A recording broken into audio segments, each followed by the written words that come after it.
우리에게 주신 하나님의 말씀은 데살로니가 후서 2장 13절로부터 17절까지 말씀입니다.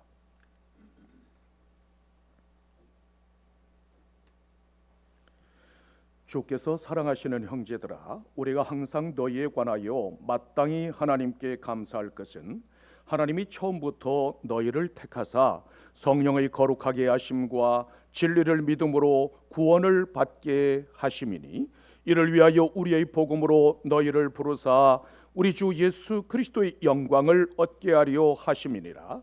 그러므로 형제들아, 굳건하게 서서 말로나 우리의 편지로 가르침을 받은 전통을 지키라.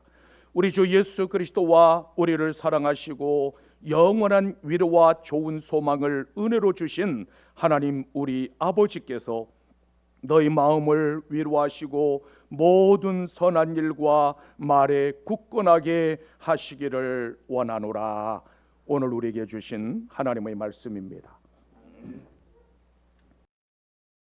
P&G는 비누와 양초 판매를 시작으로 탄생한 미국의 생활용품 기업입니다. 1878년 저렴한 가격의 흰색 비누를 개발했는데 훗날 P&G를 상징하는 아이보리 비누였습니다. 그런데 이 비누의 대명사가 된 아이보리는 본래 불량품이었다고 합니다. 원료 배합을 담당하는 직원이 점심 먹으러 가면서 깜빡 잊고 기계를 끄지 않았습니다. 그 과정에서 공기가 들어갔는데 이 실수로 말미암아 물에 뜨는 비누가 생산되었습니다. 사장은 고민하던 끝에 목욕탕에서는 물에 뜨는 비누가 훨씬 좋다고 생각하고 판매하기로 결정했습니다. 그리고 예배드리다가 아이보리 팰리스라는 성경 구절을 보고 아이보리라고 이름을 붙였다고 합니다. 소비자들은 바로 그 불량품에 환호했고 세계 최고의 브랜드 제품이 되었습니다. 이처럼 비록 실패 가운데 있을지라도 감사하며 기도하면 놀라운 일이 일어납니다. 예수 그리스도를 믿음으로 영생을 얻고 하나님의 자녀 삼아주심에 감사하십니까? 오늘도 눈을 뜨게 하시고 살아서 숨쉬게 하시는 그 하나님의 은혜에 또한 감사하십니까? 아름다운 가정을 주시고 행복과 기쁨을 주시는 그 은혜에 감사하십니까? 일용할 양식을 주셔서 한 상에 둘러앉아 배부르게 하시는 그 은혜에 감사하십니까? 하루를 마치고 돌아와서 쉴 수 있는 보금자리를 주심에 감사하십니까? 평안히 잠들게 하시고 다시 생명을 주시는 은혜에 감사하십니까? 이 모든 것들은 하나님 앞에 마땅히 감사해야 할 조건들입니다. 하지만 많은 사람들이 마땅한 감사조차 잊어버리고 살아갑니다. 우리가 일상생활 속에서 누리는 모든 것들은 하나님의 은혜입니다. 하지만 당연한 것으로 여기기 때문에 마땅한 감사조차 잊어버립니다. 이스라엘 백성들은 광야를 지날 때 만나를 먹었습니다. 만나는 가시와 진주 같았고 기름 섞인 과자 같았습니다. 서리처럼 내린 그것을 보고 이것이 무엇이냐 서로 물었습니다. 그것이 곧 만나의 이름이 되었습니다. 만나는 그 자체가 하늘의 신비한 양식이요 기적이었지만 그들은 감사를 잊어버리고 오히려 불평하고 원망하기도 했습니다. 우리가 마땅히 감사해야 하는 이유는 무엇일까요? 지난 상반기 동안 잘 살 수 있도록 도와주셨기 때문일까요? 아니면 많은 축복을 받았기 때문일까요? 이것들은 분명히 감사의 조건절이지만 더 본질적인 이유가 있습니다. 본문 13절에서는 이렇게 말씀하고 있습니다. 주께서 사랑하시는 형제들아, 우리가 항상 너희에 관하여 마땅히 하나님께 감사할 것은 하나님이 처음부터 너희를 택하사 성령의 거룩하게 하심과 진리를 믿음으로 구원을 받게 하심이니라. 성경은 우리가 마땅히 감사해야 할 이유를 구원받게 하셨기 때문이라고 말씀하고 있습니다. 택했다는 것은 많은 것들 중에서 특별히 뽑혔다는 뜻입니다. 하나님께서는 이 세상 사람들 가운데 아무나 택한 것이 아니라 특별히 고르셨습니다. 마땅히라고 하는 말은 당연히 갚아야 할 의무가 있다는 뜻입니다. 따라서 하나님의 택하심과 구원하심에 대한 감사는 마땅한 의무입니다. 요한복음 15장 16절에서는 이렇게 말씀하고 있습니다. 너희가 나를 택한 것이 아니요 내가 너희를 택하여 세웠나니 이는 너희로 가서 열매를 맺게 하고 또 너희 열매가 항상 있게 하여 내 이름으로 아버지께 무엇을 구하든지 다 받게 하려 함이라. 내가 하나님을 택한 것이 아니라 하나님께서 먼저는 나를 택해 주셨습니다. 내가 먼저 하나님을 사랑한 것이 아니라 하나님께서 먼저 나를 사랑하셨습니다. 주님께서 우리를 택하신 것은 어떤 조건이나 자격 때문이 아닙니다. 오직 하나님의 기뻐하시는 뜻에 따라 주권적으로 불러주셨습니다.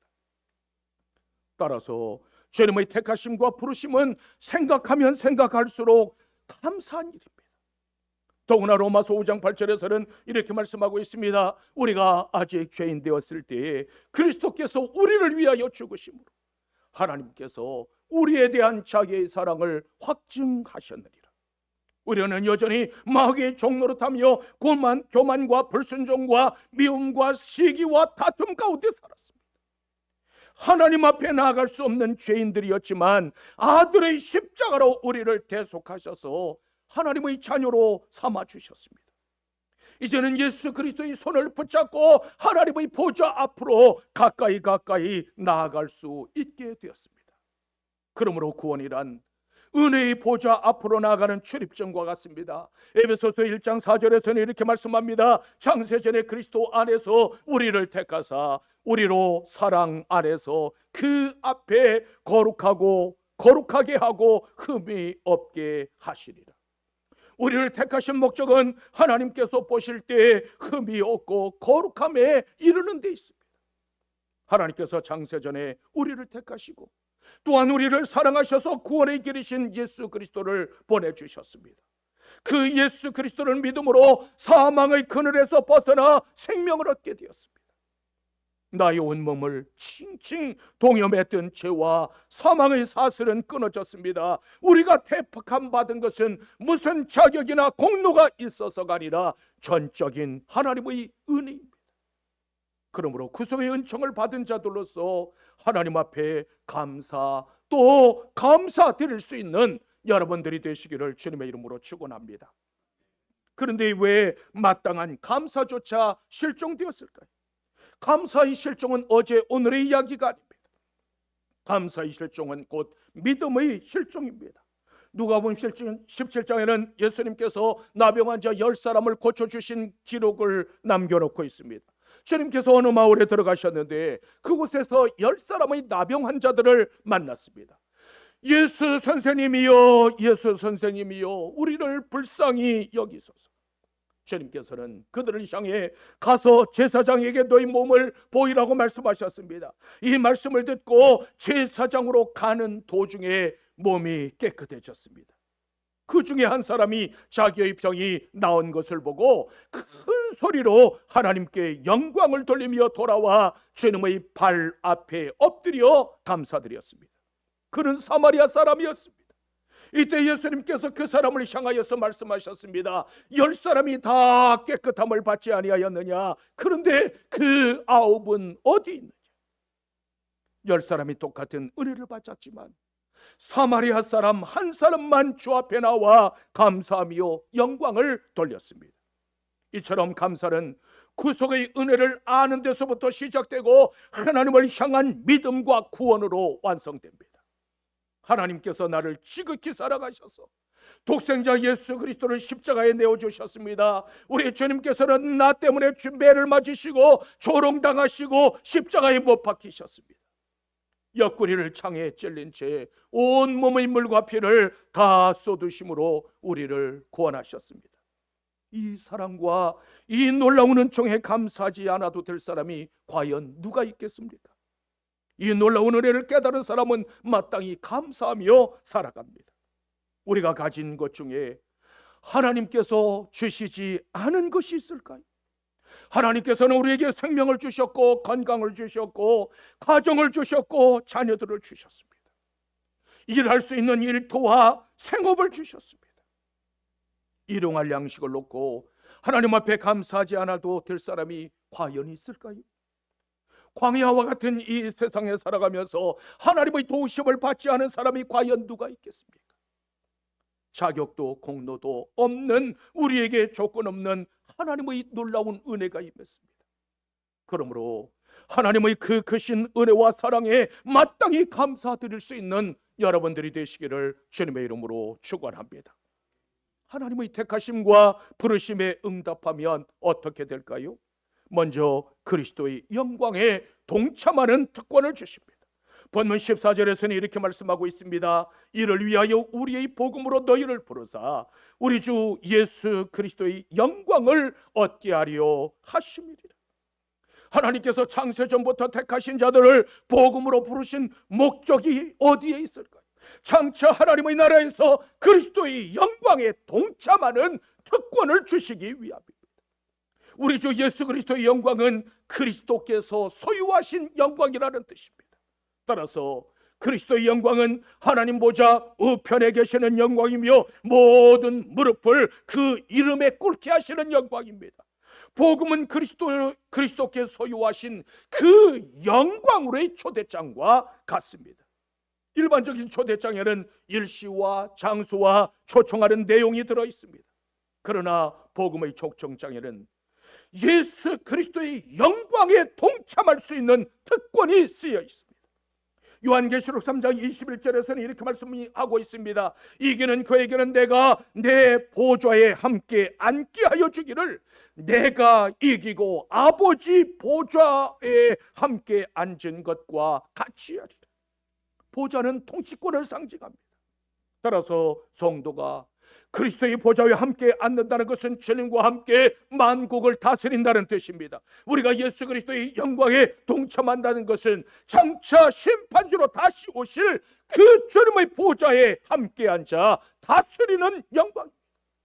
우리 앞에는 이처럼 영광스러운 주님의 보좌가 이미 예비되어져 있습니다. 그런데 이 자리를 차지하기 위해서는 한 가지 중요한 조건이 있습니다. 주님의 보좌에 앉으려면 반드시 이기는 자가 되어야만 합니다. 요한계시록 2장 26절로부터 27절에서는 이렇게 말씀하고 있습니다. 이기는 자와 끝까지 내 일을 지키는 그에게 만국을 다스리는 권세를 주리니 그가 철장을 가지고 그들을 다스려 질그릇 깨뜨리는 것과 같이 하리라. 나도 내 아버지께 받은 것이 그러하다. 이 약속은 가고 오는 모든 세대의 교회와 성도들을 향한 주님의 약속입니다. 이기는 자를 향한 그리스도의 약속은 만국을 다스리는 권세입니다. 천하 만국을 다스리는 권세는 부활하시고 승천하신 주님께서 아버지 하나님께로부터 받으신 권세입니다. 주님께서는 이 권세를 이기는 자들에게 주시겠다고 약속하셨습니다. 따라서 이기는 자는 마지막 때에 주님께로부터 받은 그 권세로 이 세상을 심판하게 될 것입니다. 그날에는 주님의 능력이 나의 능력이 되고 주님의 영광이 나의 영광이 될 것입니다. 이것이 우리에게 보내주신 복음의 초청장입니다. 우리가 살아가는 이 세대는 황금 만능주의가 지배하는 세상입니다. 그러나 성도는 세상에 한 발을 걸치고 그리스도 안에도 한 발 걸치는 타협하는 그 신앙을 이겨야만 합니다. 지금 차지도 않고 덥지도 않은 신앙 상태에 머물러 있다면 회개하고 반드시 돌아서야만 합니다. 주님을 향한 사랑이 뜨거워져야만 영광스러운 주님의 보좌에 앉아서 주님과 함께 영원토록 왕노릇하게 될 것입니다. 주님께서는 이기는 자들에게 새벽별을 주시겠다고 약속하셨습니다. 새벽별은 밤을 새우며 기다리는 사람들에게 큰 위로와 소망을 가져다 줍니다. 왜냐하면 새벽별은 찬란한 새벽을 알리는 전령이기 때문입니다. 그러므로 비록 환난과 고통 가운데 있을지라도 좌절하지 마십시오. 밤이 어두우면 어두울수록 새벽별은 더욱 찬란하고 더욱 아름답게 빛나는 법입니다. 그러므로 복음의 부르심에 응답하심으로 그리스도의 영광에 참여할 뿐만 아니라 만국을 다스리는 그 놀라운 권세를 차지할 수 있는 여러분들이 되시기를 주님의 이름으로 축원합니다. 또한 믿음 위에 굳게 서게 하십니다.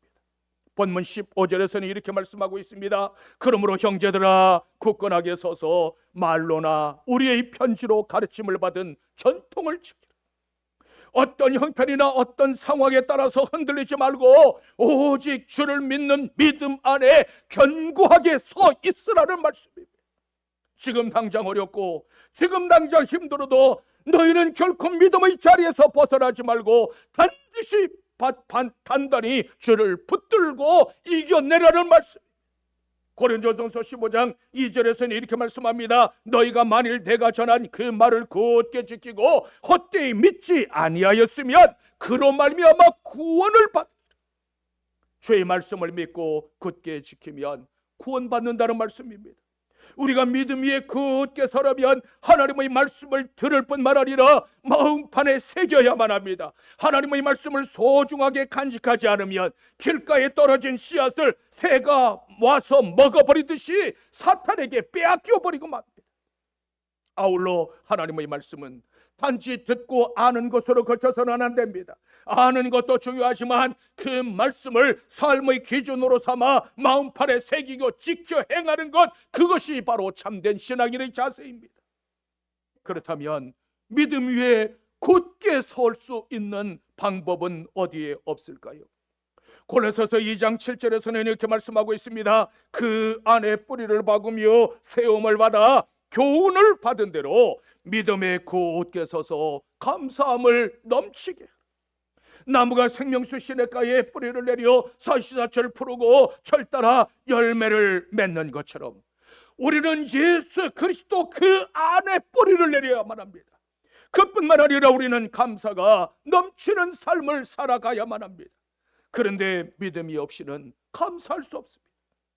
세상에 절대자는 오직 한 분이시며 구원자도 오직 한 분뿐이십니다.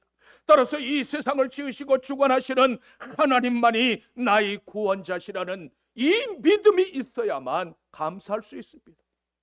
하나님 외에 다른 구원자가 없다는 확고한 믿음이 있을 때 그때 굳게 설 수 있습니다. 우리는 예수 그리스도를 주로 믿고 그 믿음 위에 선 사람들입니다. 그렇다면 믿음 위에 선 사람들이 해야 할 일은 과연 무엇일까요? 데살로니가전서 5장 18절에서는 이렇게 말씀하고 있습니다. 범사에 감사라. 이것이 그리스도 예수 안에서 너희를 택하신 하나님의 뜻입니다. 성도는 어떤 형편이나 어떤 상황 가운데서도 하나님 앞에 감사해야 한다는 말씀입니다. 하지만 범사에 감사한다는 것은 말처럼 그렇게 쉬운 일이 아닙니다. 그렇다면 누가 범사에 감사할 수 있을까요? 로마서 8장 28절에서는 이렇게 말씀하고 있습니다. 우리가 알거니와 하나님을 사랑하는 자 곧 그의 뜻대로 부르심을 입은 자들에게는 모든 것이 합력하여 선을 이룬다. 하나님께서 모든 상황을 선으로 바꾸어 주실 것을 믿는 사람만이 하나님 앞에 범사에 감사할 수 있습니다. 하나님께서는 우리에게 넉넉히 이길 수 있는 힘과 능력을 주셨습니다. 우리는 이미 이기는 삶, 성공적인 삶을 보장받은 사람들입니다. 그러므로 믿음 위에 굳게 서서 흔들리지 말고 감사할 수 있는 여러분들이 되시기를 주님의 이름으로 축원합니다. 또한 영원한 위로와 소망을 주십니다. 본문 16절로부터 17절에서는 이렇게 말씀하고 있습니다. 우리 주 예수 그리스도와 우리를 사랑하시고 영원한 위로와 좋은 소망을 은혜로 주신 하나님, 우리 아버지께서 너희 마음을 위로하시고 모든 일과 말에 굳건하게 하시기를 원하노라. 영원한 위로와 소망은 오직 주 예수 그리스도 안에서 주어진다는 말씀입니다. 하나님은 모든 환난과 문제와 사건들 속에서 진실로 위로해 주실 수 있는 유일한 분이십니다. 하나님께서는 자기 백성의 고난을 참아 두고 보지 못하시는 자비와 위로의 아버지이십니다. 그뿐만 아니라 가장 좋은 소망을 주시는 분이십니다. 로마서 15장 13절에서는 이렇게 말씀하고 있습니다. 소망의 하나님이 모든 기쁨과 평강을 믿음 안에서 너희에게 충만하게 하소서. 성령의 능력으로 소망이 넘치게 하시기를 원하노라. 우리가 믿는 하나님은 소망의 하나님이십니다. 따라서 누구든지 예수 그리스도 안에 소망을 두는 자는 결코 실망하지 않게 하십니다. 하지만 다른 것들에 소망을 두는 자는 예외 없이 좌절할 수밖에 없습니다. 왜냐하면 예수 그리스도는 천하 인간의 사람에게 주신 구원 얻을 만한 유일한 이름이기 때문입니다. 소망은 믿음의 또 다른 얼굴과 같습니다. 그러므로 예수 그리스도를 믿는 그 믿음을 굳게 잡아야만 합니다. 성경은 위로와 소망을 은혜로 주셨다고 말씀하고 있습니다. 따라서 우리 그리스도인들은 소망 중에 기뻐하며 날마다 기쁨과 감사로 살아가는 사람들입니다. 그러므로 비록 고난 가운데 있다면 더욱 인내하며 하나님을 의지하십시오. 자녀들이 고난과 아픔을 참아두고 보지 못하시는 하나님께서 분명히 찾아오셔서 위로하시고 소망을 주실 것입니다. 주님을 따르는 성도들에게도 고난은 있습니다. 어쩌면 세상 사람들이 당하는 고난보다 더 당하면 더 당했지 덜하지도 않습니다. 주님께서는 제자들을 향하여서 너희가 세상에서는 환난을 당할 것이라고 말씀하셨습니다. 따라서 이제는 우리의 기도가 변해야만 합니다. 주여, 나에게 당한 이 고난을 피하게 해달라고 기도할 것이 아니라 주여, 내가 당하는 이 고난을 감당할 수 있는 힘과 능력을 달라고 기도하십시오. 주님께서는 모든 슬픈 자를 위로하시고 소망을 주시려고 이 땅에 오셨습니다. 상한 갈 때도 꺾지 아니하시고 꺼져가는 등불도 꺼지 않는 주님이십니다. 따라서 친히 고난은 당하는 자들에게 찾아오셔서 위로의 손길을 내밀어 주십니다. 세상 많은 사람들이 따뜻한 위로의 말 한마디와 격려를 원합니다. 그러므로 주님처럼 이 세상을 향해 위로와 소망을 전할 수 있는 하나님의 사람들이 되시기를 주님의 이름으로 축원합니다. 세종조에 유관이라고 하는 정성이 있었습니다. 이 정성의 반열에 올랐음에도 불구하고 울타리도 없는 오두막집에서 살았습니다. 제때 지붕을 갈아입지 못해서 비가 오면 새지 않는 곳이 없었습니다. 장마철이 되어 날마다 비가 쏟아지면 방 안에서도 편히 누울 곳이 없었습니다. 어느 날 우산을 쓰고 이리로 저리로 옮겨지며 비를 피했습니다. 한참 소동을 벌인 후에 아내에게 이렇게 말했답니다. 여보, 그래도 우리는 우산이 있어서 이처럼 심한 비를 피할 수라도 있으니 얼마나 다행이요. 우리처럼 우산도 없는 집이야 지금 이 비에 오죽이나 하겠소. 그러니 감사합시다. 진정한 삶의 멋은 여유로움에서 나옵니다. 우리가 주님을 기쁘시게 할 수 있는 말이 있다면 무엇일까요?